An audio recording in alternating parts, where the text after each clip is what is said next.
ఓం శుభంకర్యే నమః.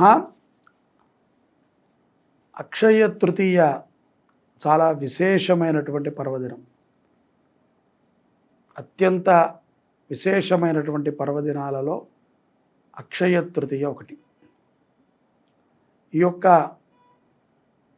కుబేరుడికి లక్ష్మీ కటాక్షము కలిగినటువంటి రోజుగా వేదశాస్త్రం చెప్తోంది.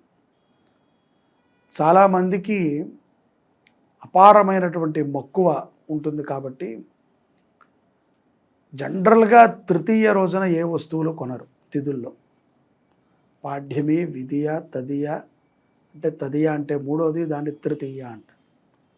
ఆ తృతీయ రోజున ఎవరు కూడా ఏవి పనులు చేయటం కానీ ఖరీదైనటువంటి కొనటం కానీ సహజంగా జరగదు. మరేంటండి అక్షయ తృతీయ రోజు బంగారం కొంటున్నారు అంటే వృద్ధి చెందటం, అక్షయము ఫలితాన్ని ఇచ్చేటువంటి రోజు కాబట్టి ఏదో ఇవాళ 1 గ్రాము కొంటే ఈ సంవత్సరం మొత్తం మీద ఓ 10 గ్రాములో 100 గ్రాములో కొంటాము. ఆ లక్ష్మి మనల్ని కటాక్షిస్తుంది అంతే తప్ప బంగారమే కొనాలని లేదు. ఉదకుంభ దానము, ఛత్రము, చెప్పులు, అలాగే అంటే గొడుగు, చెప్పులు, వస్త్రము, నీటి మట్టి కుండ నీటి దానము, పెరుగు, వీటిని దానం ఇమ్మని చెప్పి వేదం చెప్పింది. ఇవెందుకండి అంటే గనక సమాజంలో మనతో పాటుగా అనేక మంది జీవనం చేస్తూ ఉంటారు. అందరికీ అన్నీ ఉండవు. ఇవాళ రేపట్లో అందరికీ అన్నీ దొరుకుతున్నాయి. కానీ పూర్వము బ్రాహ్మలకి ఇవన్నీ ఇచ్చేవాడు, లేనటువంటి వ్యక్తులకి ఇవన్నీ ఇచ్చేవాళ్ళు. ఒక ఉదకుమ్మం, మంచినీటి కుండ, వస్త్రం, కాళ్ళు కాలకుండా ఒక చెప్పులు, ఛత్రం, గొడుగు ఇచ్చేవారు. వీటిని తీసుకుని వాళ్ళు యాచకునికి వెళ్ళటమో లేకపోతే వాళ్ళ పనులకి వాళ్ళు వెళ్ళటానికి ఉపయుక్తమయ్యేది. ఈ విధానము చేయడం ద్వారా ఫలితం ఏమిటి అంటే పితృదేవతలు ఆనందపడతారు, అక్షయమైనటువంటి ఫలితాన్ని ఇస్తారు. అక్షయ తృతీయ కుబేరుడికి వరం ఇచ్చినటువంటి రోజే, మంచిదే అంతవరకు. దానికి శాస్త్రంలో ఏ నియమము చెప్పలేదు. ఆ రోజున వరం ఇచ్చాడు కాబట్టి ఫలానా వాళ్ళు వెళ్ళండి, ఫలానా షాపులో బంగారం కొనండి అని చెప్పలేదు. మంచిది, ఏది నువ్వు చేస్తే అక్షయమైనటువంటి ఫలితాన్ని ఇస్తుంది. ఏది నువ్వు దానము చేస్తావో, ఇక్కడ నువ్వు పెరుగు దానం చేయటం ద్వారా మనసు ప్రశాంతత లభిస్తుంది, అక్షయమైనటువంటి ప్రశాంతత. జలము దానము చేయటం ద్వారా, నీరు దానము చేయటం ద్వారా దప్పికతో ఆఖరి గుటక వేయటం ఆపేస్తే ప్రాణం పోతుంది. అందుకనే కదా మనకి నోట్లో శ్వాస ఆడుతోంది అంటే శ్వాస నుంచే గుటక ఆడుతుంది. అది నీరును దానం చేయటం ద్వారా విశేషమైనటువంటి ఫలితం. పితృదేవతలు సంతృప్తి చెందుతారట. మన వంశంలో ఎవరైతే మరణించారో వాళ్ళు సంతృప్తి, అంబాయ వీడు నాకు ఒక చుక్కని గుటికి నీళ్లు వదిలేటరా, కొండ మీరు నాకు ఇచ్చారు బ్రాహ్మడికి, నేనేం చేస్తాను, ఈ కొండ ఎవరు ఇచ్చారో యజమాని చాలా మంచి పని చేశాడు, మంచిగా చల్లగా నీళ్లు తాగుతున్నా, అతను సంతృప్తిగా ఉండని అనుకుంటా. నువ్వు అదే నాకు బంగారం బెళ్ళ ఇచ్చావు అనుకో, నేనేమనుకుంటా, వీడికేమైంది, ఇంత పెద్దవాడు 1 బెళ్ళ ఇచ్చాడు, 10 బెళ్ళలు ఇవ్వచ్చు కదా అనుకుంటా. తృప్తి కలిగేటువంటి దానాన్ని ఇవ్వాలి.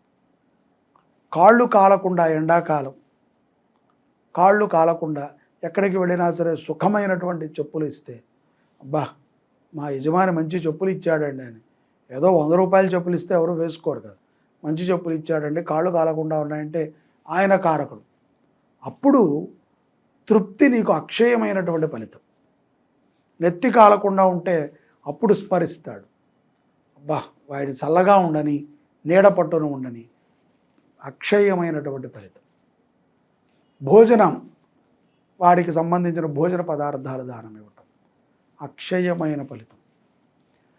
తృతీయ రోజున ఇక మనం చేసేది లక్ష్మీ పూజ. ప్రదోష కాలంలో దీపం పెట్టండి, ఆ దీపానికి పూజ చేయండి, ఈ దీపం ఏ మూల పెట్టండి, దాని మీద అది వేయండి, దాని మీద ఇది వేయండి, అమ్మవారు వచ్చేస్తుంది. మీరు ఎన్ని సంవత్సరాలు వేసినా అమ్మవారు రాదు. ఎందుకు వస్తుంది? ఇవాళ కొత్త కొత్త కల్పాలను మనం సృష్టించుకుంటే వస్తాయా? రావు.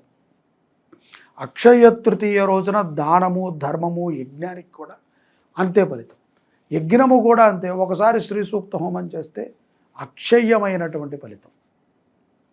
ఒకసారి లక్ష్మీ అష్టోత్తరం చదివితే అక్షయ్యమైనటువంటి ఫలితం. గ్రహణము టైములో జై శ్రీరామనో శ్రీమాత్రే నమఃనో మనం మనస్ఫూర్తిగా ఒకసారి అంటే 1000 ఫలితాన్ని ఎలా ఇస్తుందో ఇది అక్షయం, ఇది ఇన్నింతలు అని మనం చెప్పలేం. ఎప్పుడూ ఆ ఫలితాన్ని ఇస్తూ ఉంటుంది. కానీ కొన్ని కండిషన్స్ ఉన్నాయి. అవి ఏంట్రా అంటే, ఏదో ఈ పర్వదినానికి మాత్రమే వాడు పతివ్రత అవ్వకూడదు, ఇక్కడ మాత్రమే వాడు భక్తివంతుడిగా కనబడకూడదు, ఈ పర్వదినానికి మాత్రమే వాడు తయారయ్యి పరిగెత్తుకుంటూ వచ్చి ఇవ్వకూడదు. అటువంటి తత్వాలు జ్ఞానము కలిగినటువంటి వాళ్ళు చేయడం ద్వారానే ఫలితం వస్తుంది. అంతే తప్ప టక్ టక్ టక్ టక్ ఆఫీస్ టైం అయిపోతుంది, పంతులు తొందరగా రమ్మను కూర్చోబెట్టు ఇచ్చి, అది అక్షయం ఇస్తుంది ఫలితం. తొందర ఫలితం అక్షయంగా ఉంటుంది. అంత తొందర పొంగుతూ ఉంటుంది. ఇంకా భక్తి అనేటువంటిది నిరంతరం ఉండాలి. ఆ యొక్క నిరంతర తత్వం ఉన్నటువంటి వారికి ఈ వీడియో ఫస్ట్లోనే అర్థమైపోయి ఉంటుంది. మంచి విషయం, మనకి తెలిసిన విషయం. అర్థం కానివాడు ఆఖరి వరకు ఇది చూడాలి. నాకు ఈ భక్తి ఉందో లేదో అని. మనం ఏమిటి అనేది మీరు ఆలోచన చేయండి. చక్కగా అక్షయ తృతీయ రోజు బంగారము కొనండి, వెండి కొనండి, తిరగండి. ఏది చేస్తే అది ఫలితం. ఇప్పుడు ఏది చెయ్యాలి అనేది మీ నిర్ణయం. ఓకేనా అండి? అది శాస్త్రం చెప్పింది. శాస్త్రం ఏది చెప్పిందో అది చేస్తేనే అక్షయ ఫలితం. బంగారం కొనుక్కోవచ్చు, వెండి కొనుక్కోవచ్చు, ఏదైనా కొనండి. చేయాల్సిన దానితో కూడి చెయ్యండి. ఈ యొక్క అక్షయ తృతీయ రోజున మరి మేము బంగారం కొనలేము, ఈ దాన ధర్మాలు చేయలేము, మాకు ఇదంతా వేస్ట్ అండి, మాకు వెంటనే ఏదైనా కొంచెం సులభంగా కావాలి అని అనుకుంటే మీ ఇంట్లో ఉన్నటువంటి ఫోటోని శుభ్రం చేసుకుని లక్ష్మీ అష్టోత్తరం చదవండి. అక్షయమైనటువంటి ఫలితం. అలాగే ఈశాన్య మూలలో ఒక చెంబుతో మంచిగా నీళ్లు పెట్టండి. అక్కడ ఆ నీళ్లలో పసుపు కుంకుమ వేయండి, కొంచెం చిటికెడు, అంతే. అక్షయమైనటువంటి ఫలితం. ధూపం వేయండి ఇంట్లో. సాయంకాలం పూట పూజ చేయండి. సాయంకాలం అంటే సూర్యాస్తమైన తర్వాత చక్కగా స్నానం చేసి పూజ చేయండి. మాంసాహారం అది తినకుండా శాకాహారం తింటూ మితంగా మాట్లాడుతూ ఉండండి. అక్షయమైనటువంటి ఫలితం. ఏది చేస్తే అది అక్షయమైన ఫలితం. ఆవునేతితో దీపం పెట్టామా, ఒక దీపానికి వచ్చే ఫలితం 1,00,000 దీపాలకి రావచ్చు, 1,00,000 దీపాలకి రావచ్చు. మీకు చెప్పాను కదా, టర్మ్స్ అండ్ కండిషన్స్లో ముఖ్యమైన విషయం ఏంట్రా అంటే నీకు భక్తి శ్రద్ధ కలిగి ఉండాలి. ఈ రోజుకి నువ్వు భక్తుడు అయి ఉంటే నీ ఫలితం ఉండదు, అది అక్షయమైన ఫలితాన్ని ఇవ్వదు. మన పిల్లల్ని అలా మనం తయారు చేసుకోవాలి. మన ధర్మాన్ని మనం అలాగే చూడాలి, గౌరవించాలి దాన్ని. అది మినిమం మన బాధ్యత. అబ్బో పెద్ద హోమాన్ని చేశానండి, పెద్ద గుడి కట్టాను, మా ఊళ్ళో అడిగితే నా పేరు మారు మోగిపోతుంది, మా ఇంట్లో మాత్రం సున్నానికి కూడా గతి లేదు అని మనం అనుకోకూడదు. ఎప్పుడూ కూడా ఆధ్యాత్మికంగా మన కుటుంబాన్ని కూడా మనం తయారు చేసుకోవాలి. అధైర్యవంతులని కాదు. నా పిల్లవాడు నా మాట వినట్లేదు అంటే అది 100కి 1000% తల్లిదండ్రులు తప్పే. తండ్రి వెంటనే అంటాడు మా ఆవిడేనండి చెడగొట్టింది అని. నువ్వేం చేస్తున్నావు మరి? వారంలో ఒక 2 గంటలు కూర్చోబెట్టలేకపోతున్నావు వాడిని. కాబట్టి ఇటువంటి వాటిని నేర్పించండి. దేవాలయాలకు వెళ్ళండి, స్వయం పాకం దానం ఇవ్వండి, ఉదకుంభం ఒక మట్టి చెంబు దానం ఇవ్వండి. ఆ ఊరికనే తీసుకోరండి పంతులు గారు, తీసుకోరు. నిజమే, ఎందుకు తీసుకుంటారు? అదేంటి, ఇప్పుడు మీరు బంగారు కాయను కొనుక్కొస్తే షాపు వాడే జిఎస్టీ వేస్తున్నాడు, నువ్వు గుడికి వచ్చి ఉదకుంభం ఇస్తున్నావు, గురువుగారు అక్కడ ఉన్న పూజారి గారు ఒక 50 రూపాయలు జిఎస్టీ వేయడా నీ ఉదకుంభం తీసుకున్నందుకు? అక్కడ నోరు మూసుకుని కడుతున్నావు. జిఎస్టీ ఎందుకు, నా డబ్బుతో నేను బంగారం కొన్నాను కదా అని నీతి వాక్యాలు మాట్లాడట్లా.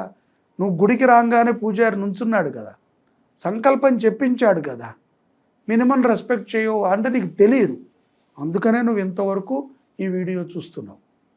నువ్వు చూస్తున్నావు అంటే నీకు మొదటి సబ్జెక్ట్ అర్థం కాల, ఆధ్యాత్మికంగా ఈ లెవెల్కి రాలా, నువ్వు ఇంకా మొదట్లోనే ఉన్నావు. కాబట్టి ఇంట్లోనైనా సరే మహాలక్ష్మి నమః అనుకోండి. దారిద్ర్య దుఃఖ భయహారిణి కాత్వదన్య ఈ మంత్రాన్ని చదువుకోండి. ఓం దారిద్ర్య దుఃఖ భయహారిణి కాత్వదన్య, నా దరిద్రాన్ని దుఃఖాన్ని మింగేసే అమ్మవారు అని చెప్పి మనం అమ్మవారికి చెప్తున్నాం.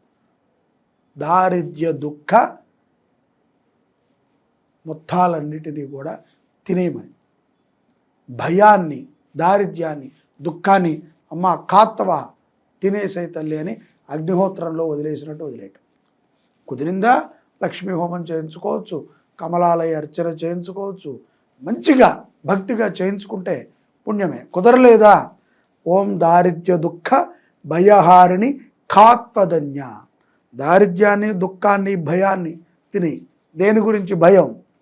పెళ్ళానికి నిజం చెప్పాలంటే భయం, కొన్న వస్తువుని జాగ్రత్త పరుచుకోవాలంటే భయం, నిజాయితీగా ఉండటానికి భయం. ఇతర ధర్మాల గురించి ప్రమోట్ చేస్తున్నారు, మన ధర్మం గురించి మాట్లాడండి అంటే భయం. వచ్చిందల్లా శ్రీరామ్ అంతే, అంతకన్నా మించి మనం ఏం చేయలేం. అది భయంతో ఉన్నాం. భయం వదలండి, భయం వదలండి. ఒకసారి భయం వదిలితే అక్షయమైన ఫలితం. భయం ఉంటే అక్షయమైన భయం. కాబట్టి భయాన్ని వదలండి, సుఖంగా ఉంటారు. జై శుభంకరి.